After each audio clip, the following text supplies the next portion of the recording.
How to insert logo in CapCut. Hey everyone, welcome back to the channel. In today's video, I'm going to show you how to add an embed logo into your video using CapCut. It's super simple, so now without further ado, let's get started. So first thing first, open the CapCut app. And once you're inside the app, simply tap on New Project. Now, choose the video or image that you want to work with.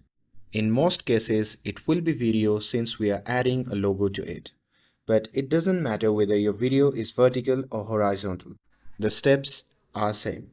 But before adding anything, make sure that your timeline cursor is right at the beginning of the video because this ensures that your logo appears right from the start.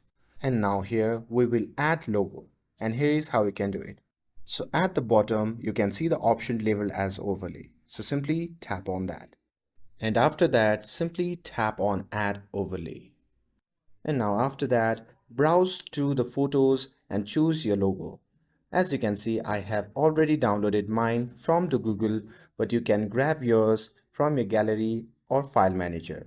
And once you have selected your logo, simply tap on Add. And after that, your logo will appear on your video.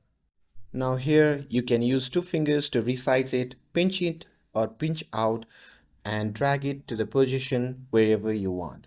I'll paste mine at the top left corner, but you can choose whatever looks best. Now check the length of your logo layer, and right now it might only last a second, but to make it last for the entire video, just drag the end of the logo layer until it matches the full length of video.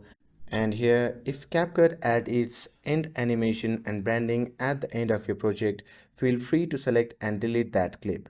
And once you're happy with everything, just hit export button at the top right corner and your video will be embedded with your logo ready to go. And that's it. With this, if you found this video helpful, then don't forget to like, share and subscribe to get updated for more videos. Thanks for watching, and I'll see you in the next video.